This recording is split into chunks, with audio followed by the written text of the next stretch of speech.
Hello दोस्तों, आपका chapter चल रहा है 10th क्लास का मैथमेटिक्स वास्तविक संख्या।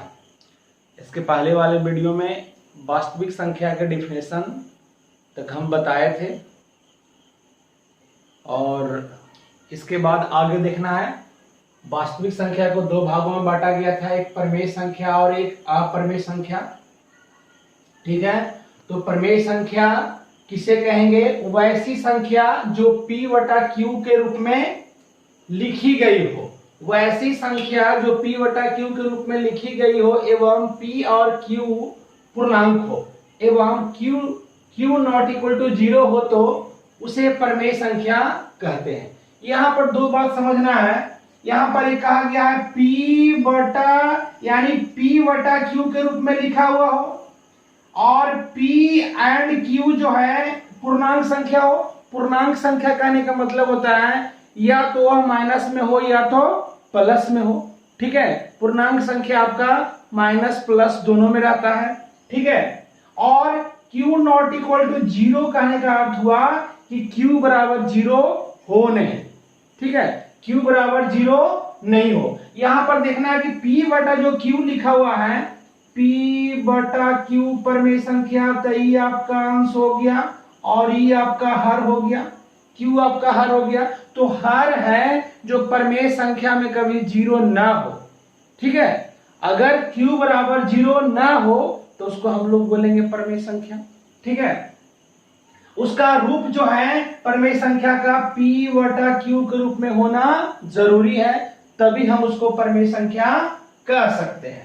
ठीक है, और प्रमेय संख्या का देखिए यहाँ पर एग्जांपल हम दिए हैं। यहाँ पर देखिए 5 लिखा हुआ है। अगर 5 है इसका मतलब है कि 5/1 नीचे हर एक संख्या का नीचे एक छुपा हुआ रहता है।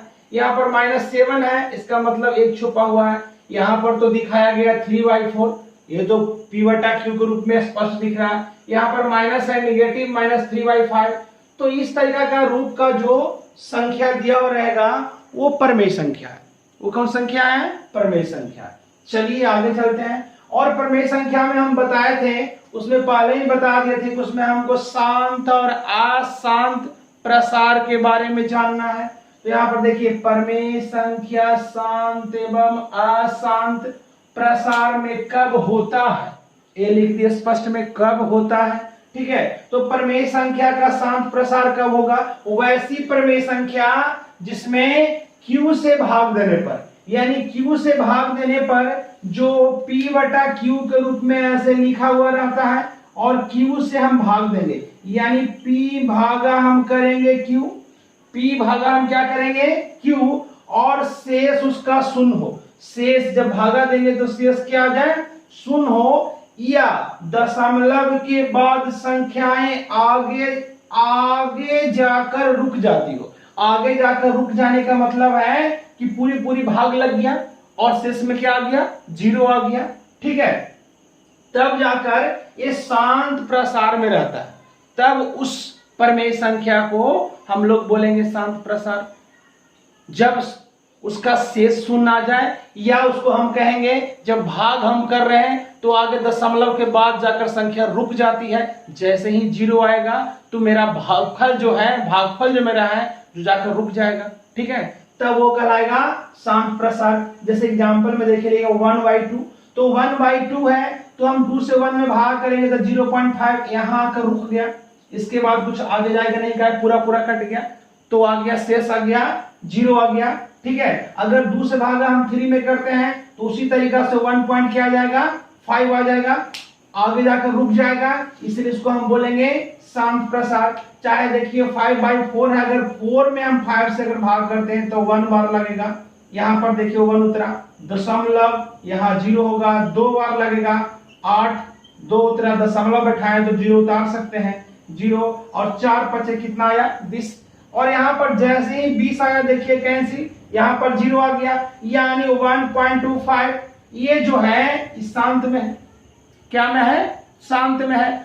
दूसरी बात ये भी समझना है, नोट में मैंने लिख दिया कि जब P बटा Q के रूप में लिखे संख्या का Q गुणनखंड, Q मतलब हर का गुणनखंड 2 या 5 हो तो वह शांत होगा। 2 या 5 हो तो वह क्या होगा? शांत होगा। 2 या 5 कहने के मतलब है, यहाँ पर देखिए हम यहाँ पर दिए, इसी को सोल्व करते हैं। यहाँ पर देख लीजिए, डायरेक्ट हम शांत बोलेंगे। ये Q का रूप है जो 2 है, इसका मतलब ही शांत है। और यहाँ पर 3/8 है, जिसको हल करेंगे तो 3/2 पर पावर आ जाएगा 3।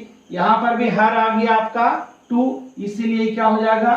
शांत हो जाएगा। यहाँ पर है 3/25, तो इसको अगर हम हल करते हैं तो 5 के हम स्क्वायर लिखेंगे, तो यहाँ पर हम हर मेरा है जो 5 आ गया, इसीलिए क्या होगा? शांत होगा। और यहाँ पर जो 5/16 जो लिखा हुआ है, इसको हम ऐसे लिख सकते हैं 2 पर पावर कितना ही 4, 2 गुना, यानी 2 गुना 2 गुना 2 गुना 2 करेंगे तो 2 दूना 4, 4 दूना 8, 8 दूना कितना है? 16। तो 2 पे पावर कितना आ गया? 4। यहाँ पर भी देखिए 2 है जो आपका है क्या? ये गुणनखंड Q का, इसीलिए भी क्या होगा? शांत होगा। तो आराम से आप शांत और शांत को आराम से आप पहचान रहे हो। उसके बाद हम पहचानेंगे अशांत को। यहाँ पर शांत की पहचानने की बात था, शांत तो अब समझ में हमको आ रहा है कि आप लोग समझ गए होंगे। जिसका Q गुणनखंड 2 या 5 हो वह शांत होगा, या हम जैसे ही Q से भाग देते हैं उसका शेष शून्य आना चाहिए, तब भी वह शांत होगा। ठीक है, यहाँ पहचान में आप डायरेक्ट याद रखिएगा कि 2 या 5 अगर हर आ रहा, Q का मान गुणनखंड आ रहा, तो समझ जाइए तो वह शांत होगा, वह प्रमेय संख्या क्या होगा? शांत होगा। अब आप लोग अगर स्क्रीनशॉट लेना चाहते हैं तो ले सकते हैं, आपका नोट्स भी तैयार होते चला जाएगा। ठीक है, ले लीजिए। और उसके बाद जानेंगे हम अप्रमेय नहीं बल्कि अशांत। ठीक है, उसके बाद